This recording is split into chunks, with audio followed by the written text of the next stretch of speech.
औज़ुबिल्लाहिमिनश्शैतानिर्रजीम बिस्मिल्लाहिर्रहमानिर्रहीम। अस्सलाम वालेकुम स्टूडेंट्स, कैसे आप लोग? ठीक ठाक स्टूडेंट्स।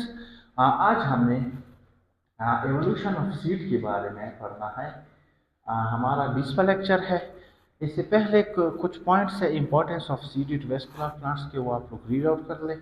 वो बड़े आसान है, 2-3 जो है उसकी कुछ इंपॉर्टेंस है कि ये किस चीज़ में यूज़ होते हैं, वो आसान है।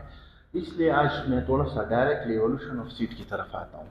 स्टूडेंट देखिए, इससे पहले कि हम एवोल्यूशन ऑफ सीड की तरफ चले जाए, सबसे पहले हमें सीड के बारे में जानना है और इसके साथ साथ सीड का ताल्लुक किन प्लांट्स के साथ है उसके बारे में थोड़ी सी जो है गुफ्तगू करते हैं। एवोल्यूशन ऑफ सीड में जाने से पहले हमें सीड के बारे में इल्म होना चाहिए कि सीड क्या है और सीड का ताल्लुक जो है कौन से प्लांट्स के साथ है। स्टूडेंट्स, सीडेड प्लांट्स के साथ है, वो प्लांट्स जो सीड प्रोड्यूस करते हैं, मीन फेनेरियो गेम्स के साथ है, जिसमें हमारे पास क्लास जिम्नोस्पर्मी और क्लास एंजियोस्पर्मी आती है। क्योंकि इसके बाद हमने क्लास जिम्नोस्पर्मी पढ़नी है, फिर एंजियोस्पर्मी पढ़नी है।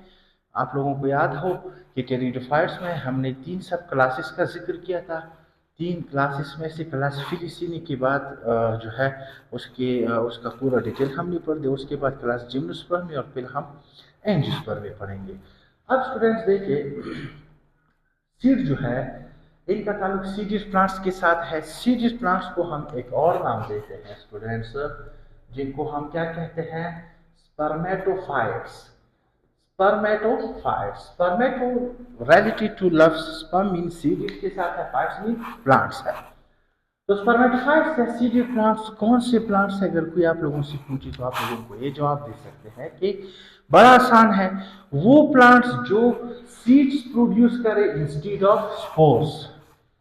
जिस तरह मैंने जिक्र किया था कि हमारे पास लोअर वेस्कुलर प्लांट्स जो है वो स्पोर प्रोड्यूसिंग है, उसमें से फिर फंड्स भी आते थे स्पोर प्रोड्यूसिंग में, टेरिडोफाइट्स में। अब देखिए वो प्लांट जो क्या प्रोड्यूस करे स्टूडेंट्स, सीड्स प्रोड्यूस करे, उनको हम सीडेड प्लांट्स यानी स्पर्मेटोफाइट्स कहते हैं या फेनेरियो गेम्स कहते हैं। ठीक है। और साथ साथ में ये जो प्लांट्स है ये वेल डेवलप्ड होते हैं, हाईली डेवलप्ड होते हैं as compare to spore producing plants जो उसको हम कहते हैं। ठीक है। अब देखिए अब हम आते हैं सीड की तरफ की। सीड क्या है ये भी बड़ा आसान है, ये आगे फिर हम तफसील के साथ भी पढ़ेंगे हम आगे जाके जो है एंजियोस्पर्म में या जिम्नोस्पर्म में। लेकिन शॉर्टली अगर आप लोग उसको डिफाइन करना चाहे तो वही बात है, द फर्टिलाइज्ड और ripened ovule of plant body is known as seed.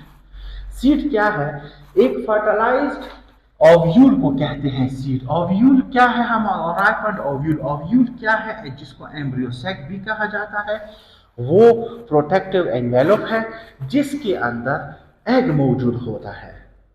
Female reproductive organ का वो एनवेलप है जिसके अंदर सीड प्रोड्यूस होता है, उसको हम क्या कहते हैं? ओव्यूल। और ये जब फर्टिलाइज्ड हो जाए तो इसी ओव्यूल को फिर हम सीड कहेंगे, क्योंकि ये अनफर्टिलाइज्ड जब होता है तो ये एक एनवेलप की सूरत में होता है।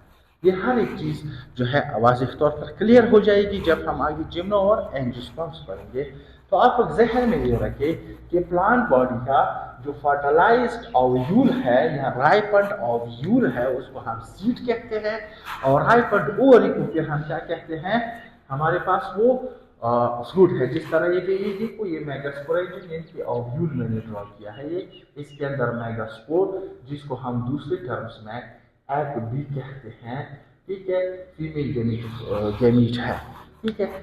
इसको फिर हम फर्टिलाइज हो जाए, ये ओव्यूल है, ये नीचे ओवरी है, ये जब फर्टिलाइज हो जाए तो उससे फिर फ्रूट बनता है। तो लिहाजा ये था हमारे पास 1-2-3 टर्मिनोलॉजी सीड के बारे में। अब हम आते हैं एवोल्यूशन ऑफ सीड की तरफ, जो हमारा मेन टॉपिक है। देखिए स्टूडेंट्स, सीड जो है ये इंतहाई इंपॉर्टेंट पार्ट है प्लांट बॉडी का, और ये मोस्ट इंपॉर्टेंट प्रोसेस भी है evolution of seed. Evolution of seed का मतलब ये है कि सीड आज जो मौजूद है प्लांट्स में, ये इवॉल्व कैसे हुआ है, ये किस तरीके से जो है आ चुका है, और उनके कौन कौन से स्टेप्स हैं कि जिसकी वजह से प्लांट्स की जो जनरेशन है वो बहुत जो है आजकल ओवर डोमिनेंट है और ये कंटिन्यूड है। क्यों? हमारे पास अगर अनफेवरेबल कंडीशन आ जाएगी तो इनकी जनरेशन ख़त्म नहीं होती, एक्सटिंक्ट नहीं होती, वो सिर्फ और सिर्फ सीड की वजह से। मोस्ट इम्पॉर्टेंट प्रोसेस है इवोल्यूशन में। इवोल्यूशन क्या है? हमारे पास जब चेंजेस आते हैं बॉडी पार्ट्स में with the passage of time, इंतहाई ग्रेजुअल चेंज जो आता है जिसमें से आहिस्ता आहिस्ता जिसकी वजह से मॉडिफिकेशन होती है, पॉजिटिव जो है चेंजेस आते हैं बॉडी में, ठीक है। तो the gradual change with respect to time और लॉन्ग पीरियड ऑफ टाइम जो चेंज आता है उसको इवोल्यूशन कहते हैं। तो कहते हैं कि इम्पॉर्टेंट प्रोसेस है वेस्कुलर प्लांट्स में evolution of seed. Similarly evolution of vascular plant, जब सीड इवॉल्व हो गया, वो प्रोटेक्टेड हो गया, तो वेस्कुलर प्लांट्स भी हमारे पास क्या हो गए? प्रोटेक्ट हो गया। Because seed is a structure that can survive in unfavourable condition as well. क्योंकि सीड एक ऐसा स्ट्रक्चर है कि वो अनफेवरेबल कंडीशन में भी जो है सर्वाइव होता है, उसकी सर्वाइवल होती है। इसलिए जो है ये इंतहाई इंपॉर्टेंट प्रोसेस है। देखिए सीड किस चीज़ के लिए रिस्पॉन्सिबल है? सीड है हमारे पास responsible for preservation of species. जो स्पीशीज प्रिजर्व रहते हैं, एक्सटिंक्शन से बचते हैं, खत्म होने से बचते हैं, जो हम कहते हैं कि हमारे पास फॉसिल प्लांट है, ये लिविंग है, जो इनकी जो फॉसिलाइजेशन से जो बचते हैं वो सीड की वजह से होता है, क्योंकि ये सर्वाइव कर जाता है अनफेवरेबल कंडीशन में। इसी तरीके से has made vegetation dominate on land. इसी सीड की वजह से आजकल जो वेजिटेशन है लैंड पे, जो डोमिनेट वेजिटेशन है, वो इसी सीड की वजह से है। ये जो आप लोगों को इर्द गिर्द हरे भरे दरख्त नज़र आते हैं, हर एक प्लांट नज़र आता है, ये तमाम की तमाम हमारे पास किस वजह से आजकल जो है मेंटेन्ड है इनकी वेजिटेशन? सीड की वजह से। अब देखिए आते हैं steps involve in evolution of seed. वो स्टेप्स जो इवोल्यूशन ऑफ सीड्स में इन्वॉल्व है वो कौन कौन से स्टेप है? सबसे पहले स्टूडेंट्स 4 स्टेप है इनकी development of heterospory, retention of megaspore inside sporangium, formation of integument around megasporangium and evolution of ovule and such evolution of pollen tube। तो इनके कुछ 4 स्टेप्स है। अब इन 4 स्टेप्स को हम पढ़ेंगे, ठीक है, जहां तक हमारे सिलेबस में इंक्लूडेड है। कोशिश करते हैं कि आप लोगों को समझ में आ जाए, बड़ा आसान है। सबसे पहला स्टेप जो है डेवलपमेंट ऑफ हेक्टोस्पोरी। आप लोगों के जहन में एक सवाल पैदा होता है कि डेवलपमेंट ऑफ हेक्टोस्पोरी, इससे पहले क्या हम इस स्टेप में आगे जाए, हमें सबसे पहले किस चीज को समझना होगा? Heterospory. What do you mean by heterospory? Heterospory क्या है? लफ्ज हेक्टो का मतलब है डिफरेंट, स्पोरी स्पोर से निकला है, मतलब कि ऐसा कुछ फिनोमेना है जिसमें डिफरेंट स्पोर्स प्रोड्यूस होते हैं, different spores in gametes produce होते हैं। तो कहते हैं कि प्रोडक्शन और development of 2 different types of spores, that is microspores and megaspores, known as heterospory. अगर कोई आपसे पूछे कि हेक्टोस्पोरी क्या है, तो जवाब क्या देना है आप लोगों ने? कि जब 2 मुख्तलिफ किस्म के स्पोर्स एक प्लांट बॉडी के अंदर बन जाए, ठीक है, डिफरेंट साइज के स्पोर्स बन जाए, उसको हम हेक्टोस्पोरी कहते हैं। किस तरह है? माइक्रोस्पोर और दूसरा मेगास्पोर, ये बन जाए उसको हम हेक्टोस्पोरी कहेंगे। तो स्टूडेंट्स हेक्टोस्पोरी जो है सीड प्रोडक्शन में इंतहाई इसेंशियल स्टेप है। देखिए माइक्रोस्पोर्स कौन से होते हैं, कहाँ पे पैदा होते हैं? माइक्रोस्पोर्स प्रोड्यूस्ड होते हैं माइक्रोस्पोरेंजियम में, जिसको हम अपनी दूसरी टर्म में क्या कहते हैं? Pollen sac. आप लोग अगर आप लोगों ने देखा हो, ये एक क्या है? पोलन एंथर है, इसके बिल्कुल टिप पे हमारे पास एक सैक प्रोड्यूस होता है जिसमें 4 जो है सेगमेंट्स यानी पार्ट्स है, ये इसको हम पोलन सैक कहते हैं। पोलन सैक का दूसरा नाम है माइक्रोस्पोरेंजिया। ये जो दो मुख्तलिफ किस्म के स्पोर्स प्रोड्यूस होते हैं उनमें से एक है माइक्रोस्पोर, दूसरा है मेगास्पोर। माइक्रोस्पोर प्रोड्यूस होता है माइक्रोस्पोरेंजिया में, जिसको हम पोलन सैक कहते हैं जनरल टर्म्स में, और यही माइक्रोस्पोरेंजिया पोलन सैक जो है जर्मिनेट इनटू मेल गेमेटोफाइट। इसी से हमारे पास क्या बनता है? मेल गेमेटोफाइट बनता है। मेल गेमेटोफाइट क्या है? ये हर एक तफसील आगे आ रहा है, जिम्नोस्पर्म और एंजियोस्पर्म दोनों में हम पढ़ेंगे। सिमिलरली मेगास्पोर्स क्या है? Mega mean large, micro mean small, spore produced in megasporangia. ये वो स्ट्रक्चर जिसके अंदर मेगास्पोर मौजूद है उसको हम मेगास्पोरेंजिया कहते हैं। दूसरी टर्मिनोलॉजी जिसमें हम इसको प्लांट की टर्मिनोलॉजी जिसमें उसको हम ओव्यूल्स कहते हैं, ठीक है। अब ये देखो, ये हमारे पास क्या है? ये हमारे पास फीमेल रिप्रोडक्टिव पार्ट है, ये इसका जो है क्या है, हमारे पास स्टिग्मा है, स्टाइल है, ओवरी है। इसके अंदर ये जो है मेगास्पोरेंजियम है, जिसको हम क्या कहते हैं, ओव्यूल। इसके अंदर जो है मेगास्पोर यानी कि एग मौजूद होता है। अब देखिए, जो माइक्रोस्पोर है स्मॉलर इन साइज होते हैं, और मेगास्पोर जो है larger in size. The production of two different sized of spores mean microspores and megaspores. Male gametes microspore smaller size के और female gamete megaspore large size के, इसको हम कहते हैं हेटेरोस्पोरी। तो स्टूडेंट्स, पहला स्टेप ये है कि जो वेस्कुलर प्लांट्स है इनमें हमारे पास सबसे पहला जो है डेवलपमेंट ऑफ हेटेरोस्पोरी हो गई, mean male spore small size और female spore large size produce हो गए। समझिए, एक स्टेप ये हो गया।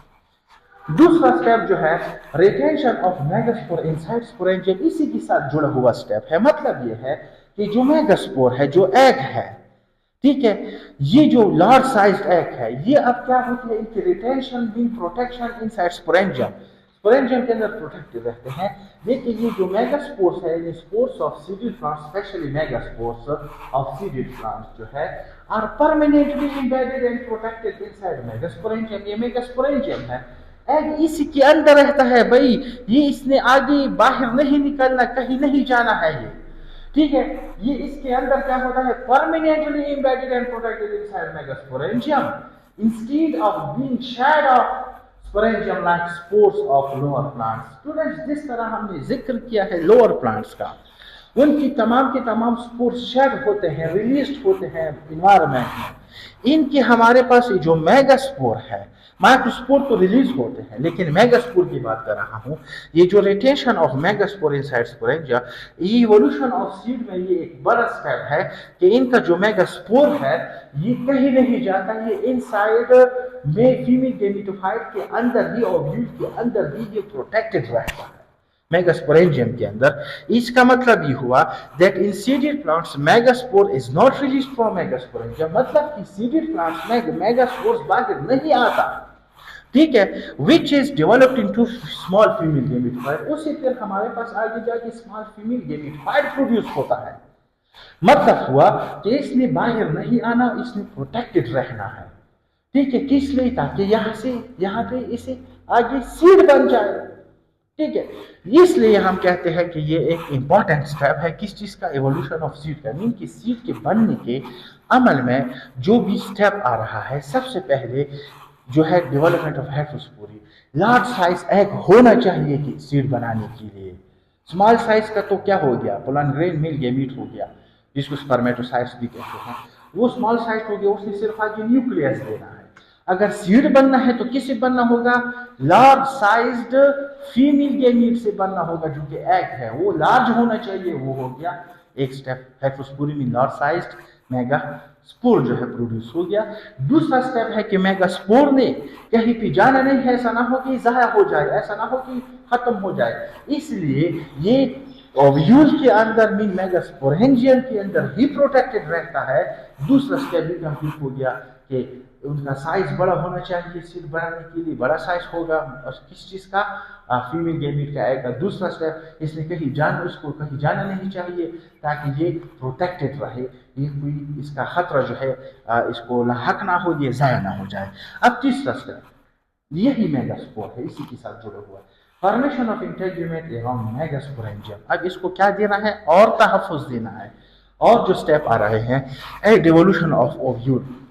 अब तीसरा स्टेप है, सबसे पहले ज़रूरी चीज़ क्या थी कि मेगास्पोर का साइज बड़ा होना चाहिए, वो स्टेप हो गया इवोल्यूशन में। दूसरा कि इसने कहीं आगे बाहर नहीं निकलना ताकि इसको कोई नुकसान ना हो, वो भी हो गया रिटेंशन। तीसरा, अब जो रिटेंड हो गया इसके इर्द गिर्द भी होना चाहिए क्या, एक प्रोटेक्टिव कवरिंग, ताकि इसे कोई नुकसान ना पहुंचा सके। अब यही स्टेप है, formation of integument mean protective covering है, जिसको प्रोटेक्शन देते हैं सीड के इर्द गिर्द जो लेयर है प्रोटेक्टिव, जो उसके एंटीग्यूमेंट कहते हैं राउंड। अब कहते हैं ये कैसे इवॉल्व हो चुका है, चूंकि इवोल्यूशन है, ये इवोल्यूशन में इतने स्ट्रॉन्ग जो है इनके साथ एविडेंसेस भी मौजूद नहीं है, ये कुछ हाइपोथेसिस या थ्योरीज होते हैं। स्टूडेंट्स, ये जो एवोल्यूशनिस्ट है वो जब फॉसिल रिकॉर्ड को जो है स्टडी कर रहे थे, तो उनके सामने एक बात नज़र आई कि फॉसिल रिकॉर्ड से ये अंदाज़ा लगाया जा सकता है, ये हमें दिखाता है कि उस ज़माने में कुछ ऐसे फर्न लाइक प्लांट्स थे, बाकी फर्न जो है स्पोर प्रोड्यूसिंग है, लेकिन इन्होंने ये हाइपोथेसाइज्ड किया कि कुछ ऐसे फर्न लाइक प्लांट्स थे दैट प्रोड्यूस्ड सीड, कि जो सीड प्रोड्यूस करते थे। ठीक है, जब सीड प्रोड्यूस करते थे तो ये इनका क्या है, एक हाइपोथेसिस है।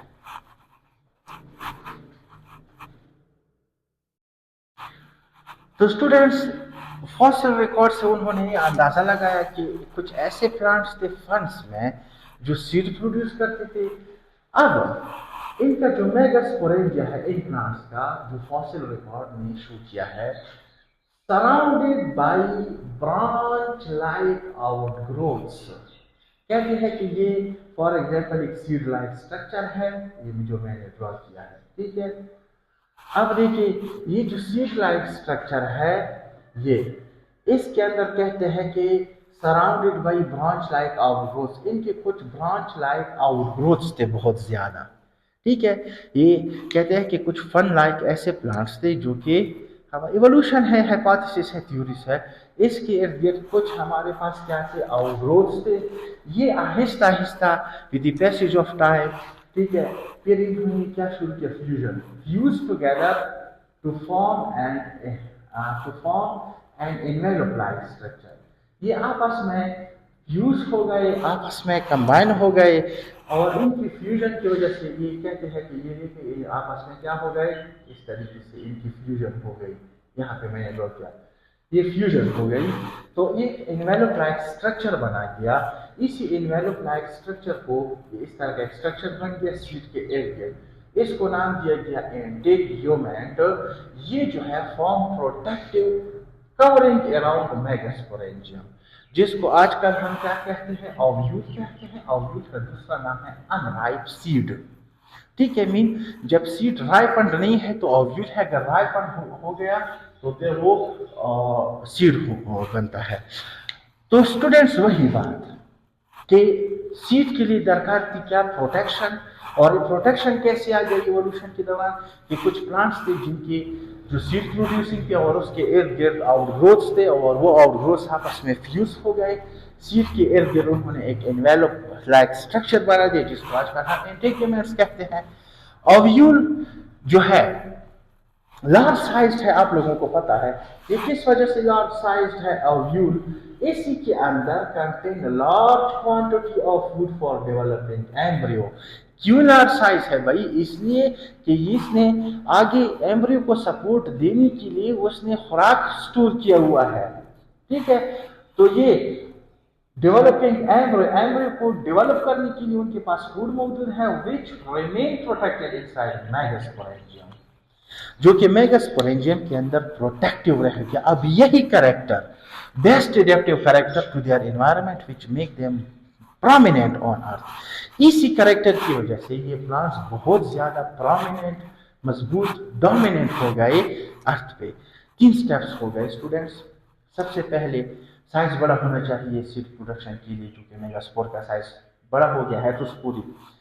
दूसरी बात कि यही जो है इसने बाहर नहीं आना, इसमें प्रोटेक्टेड रहना है, रिटेन रहना है मेगास्पोरेंजियम के अंदर, वो भी हो गया। तीसरा स्टेप, इसके इर्द गिर्द प्रोटेक्टिव कवरिंग होना चाहिए ताकि इसको कोई नुकसान ना पहुंचे, वो भी हो गया।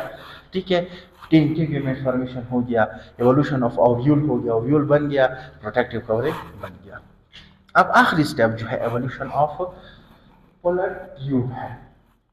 स्टूडेंट्स, ये भी बड़ा आसान है। जिस तरह आप लोगों को पता है कि जो भी लोअर वेस्कुलर प्लांट्स हमने डिस्कस की, उनके लाइफ साइकिल में हमने एक बात जो है आप लोगों को वाज़िह तौर पर बताई थी कि इनके लिए, लोअर प्लांट्स के लिए किस किस चीज़ का होना ज़रूरी है फर्टिलाइजेशन के लिए, वाटर का, क्योंकि उनके मोटाइल स्पर्म ने, फ्लैजिलेटेड या सेलिएटेड स्पर्म ने वाटर में स्विमिंग करने हैं और आगे जाके अपने जो है एग की तरफ जो है उन्होंने पहुंचना है, ट्रैवलिंग करना है।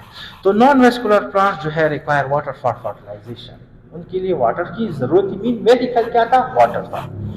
While seedial plants do not require water for fertilization. अभी जो सीडियल प्लांट्स है इनकी फर्टिलाइजेशन के लिए वाटर की जरूरत नहीं पड़ती, अब एक चीज होना चाहिए, फिर क्या होना चाहिए, क्योंकि हमारे पास जिस तरह आप लोगों को मालूम है, सीडेड प्लांट्स में एग जो मौजूद है मेगास्पोरेंजियम के अंदर प्रोटेक्टेड है। अब एग तक रसाई हासिल करने के लिए स्पर्म को एक ट्रांसपोर्ट सिस्टम इन व्हीकल की जरूरत पड़ गई, क्योंकि वाटर के जरिए तो वहां पे पहुंच नहीं सकती स्पर्म। ठीक है, अब उस व्हीकल की जरूरत पड़ गई। सो transport system is needed for travelling of sperm towards egg की तरफ एक ट्रांसपोर्ट सिस्टम की क्या पड़ गई, जरूरत पड़ गई। ठीक है, इस मकसद के लिए एक पोलन ट्यूब जो है वो क्या होता है, वो प्रोड्यूस्ड होता है। क्या प्रोड्यूस्ड होता है, पोलन ट्यूब। तो स्टूडेंट्स देखिए, एक पोलन ट्यूब की जरूरत पड़ गई। अब देखिए, that act as vehicle for sperm is developed which transports sperm nuclei to embryo sac where egg is present for fertilization। अब देखिए, इसको मैं आप लोगों को थोड़ा सा समझाता हूँ।